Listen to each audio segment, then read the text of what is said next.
Bonsoir à tous et bienvenue sur ce nouvel épisode de Digitalmen. Mathieu a décidé de ne rien dire ce soir. C'est moi qui vous présente le prochain sujet, c'est-à-dire le sujet que vous allez regarder dans quelques secondes après le super générique. Voilà. C'est un sujet sur le snack content.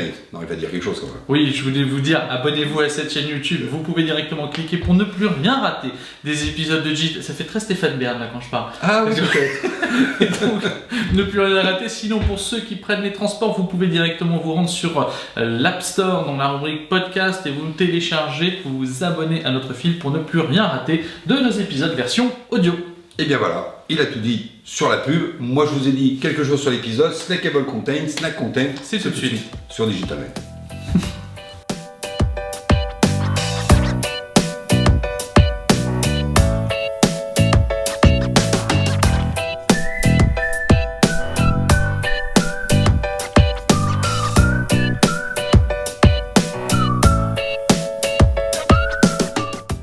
Bonjour à tous. Salut Mathieu. Bienvenue pour ce nouvel épisode sur Digitalmen. Aujourd'hui, on va vous parler snack content. Snack content ou snackable content? Oh, tu le dis bien. Oui. Donc ces nouveaux formats qui sont très courts et très faciles à lire et très faciles à digérer. Ça, c'est pour la petite définition, mais ça date pas d'aujourd'hui. Hein. Non, c'est relativement vieux, façon de parler, mais c'est vrai que c'est toujours été naissant dans le numérique, mais de plus en plus face à l'incapacité de nombre d'entre nous à nous concentrer pleinement pour recevoir des sujets d'information souvent complexes, c'est vrai que ces éléments nous permettent aussi d'avoir du contenu relativement fugace, relativement très viral, très facile, très graphiquement représenté, et donc d'assimiler du contenu facile à digérer. Alors un petit test pour vous tous, si je vous dis en 140 caractères, c'est un lâche qui va venger. Pardon. Voilà, ça c'est un lâcher de quelque chose.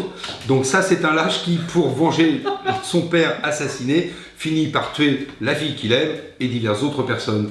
Vous avez 2 secondes, c'est Hamlet. Hamlet de Shakespeare en 140 caractères, voilà une forme de snack content. Fantastique, effectivement. Alors d'ailleurs, vous remarquerez que je n'ai pas lu cette effectivement fabuleuse œuvre, non, mais je l'ai vu en théâtre par contre, voilà. Beaucoup de fois effectivement, parce que mon taux de concentration est limité. D'ailleurs, en fait, moi je lis quasiment que sur écran, ce qui fait que je lis 25% de temps, je prends 25% de temps plus à lire sur un écran par rapport à du papier. Et c'est un peu ce qui a donné naissance finalement au snack content, c'est aussi cette capacité à créer de l'information rapidement, très claire. De la créer sous une forme qu'elle est instantanément compréhensible. Ça peut être une forme d'infographie, ça peut être de vidéos très courtes, des gifs ça aussi. peut être les petits gifs que vous allez partager et qui vont finalement faire passer une idée et peut-être une seule, mais extrêmement bien.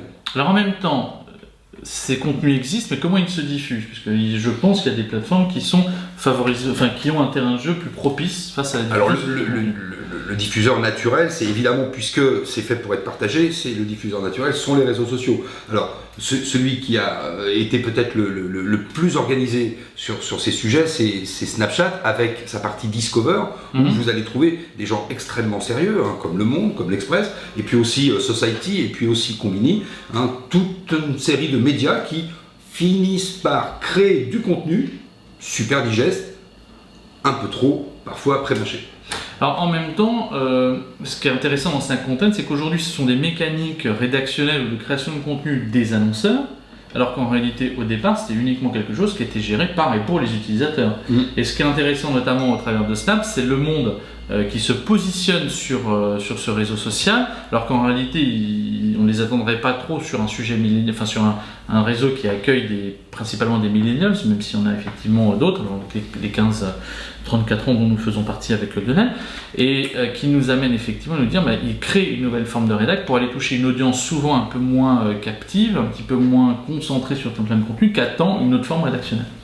Et puis cette ligne rédactionnelle, elle est parfois douteuse, parce qu'on n'a pas été cité tout ce qui allait pouvoir générer des informations que l'on met au registre des fake news, mais c'est aussi à partir du moment où on a réussi à capter ces petits bouts d'attention par le biais d'informations extrêmement courtes et prédigérées, eh bien c'est la porte ouverte à quelque chose qui ne diffusant pas de l'argumentaire mais plutôt de la conclusion, est propice à passer des informations qui sont complètement erronées. Bon, en bref, pour tous les abrutis qui n'ont pas un avis, je résume, ils ont les moyens de pouvoir argumenter en haute société. Oui, voilà. Alors donc, dans tous les abrutis qui n'ont pas un avis, qui en fait sont-ils?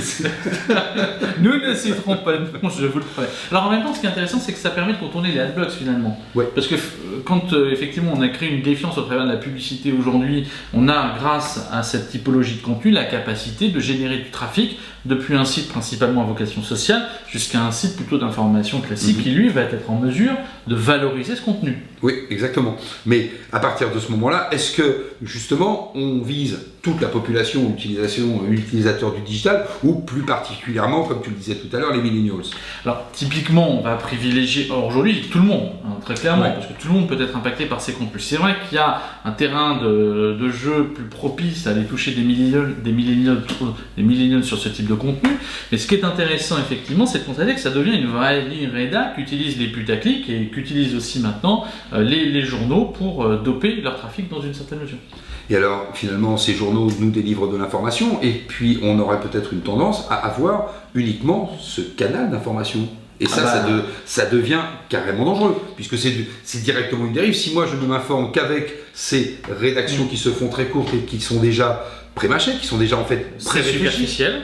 Voilà, c'est cette forme de superficialité. J'émets un titre alors qui est forcément accrocheur et j'arrive directement à la conclusion. Alors ça peut être très bien, ça peut être très pertinent, mais n'empêche que c'est mon esprit critique qui est probablement mis à mal, puisque finalement il n'a pas besoin de s'exercer. Alors effectivement, quand c'est du registre de l'information, très clairement, si c'est pour résumer en une infographie une étude qui fait 300 pages, on va vous donner des informations clés.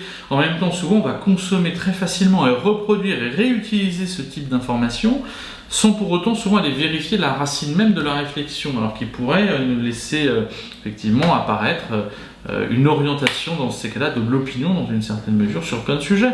Et on voit bien aujourd'hui que le nombre de personnes qui discutent sur des sujets plus ou moins sérieux ressortent à la volée, comme on serait au bistrot, différents arguments, juste une phrase clé, et puis basta. Alors on pourrait vous citer plein d'exemples, mais grosso modo, on est dans une titrophobie. C'est-à-dire qu'aujourd'hui, on prend un titre, puis on le balance en public, terminé, c'est fait, on a un avis. Voilà. On fait nos discours au stabilo. Voilà, ça me rappelle un film. Quai d'Orsay. Quai d'Orsay, effectivement, on vous passe la séquence. Ce qui compte, c'est d'y voir clair. Stabilo, tchac. Stabilo, tchac.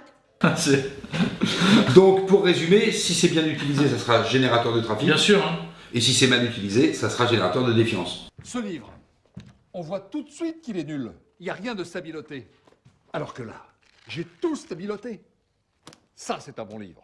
C'est du lourd. Bah exactement, tout ce qu'il faut effectivement, c'est utiliser ce type de contenu à bon escient. En tout cas, si on est un annonceur et qu'on veut déverser du trafic, en l'occurrence, par contre, en tant que consommateur, ne croyez pas tout ce qu'on écrit.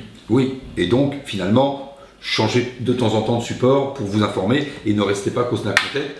Allez vers des supports qui, d'une certaine façon, même quand ils s'appellent Le Monde, ils ont aussi d'autres canaux de diffusion avec évidemment des contenus qui sont un peu plus argumentés et sur lesquels vous pourrez un peu plus travailler votre esprit critique, et soyez donc vigilants sur tout ce qui est un peu court et déjà pré-réfléchi. Alors est-ce que le snack content finalement est une certaine forme d'orientation, une dérive informationnelle? Je recherchais le titre parce que ça c'est encore les mots à Lionel ça.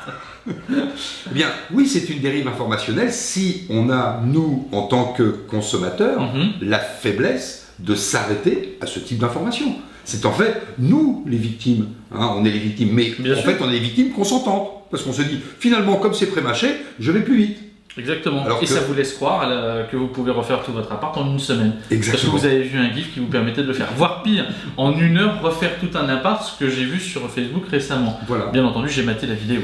Ou alors, faire une vidéo de 7 minutes en 2 heures. C'est-à-dire que vous faites la prise 4 fois. Ça, on sait faire. Ça, on sait bien faire, croyez-moi.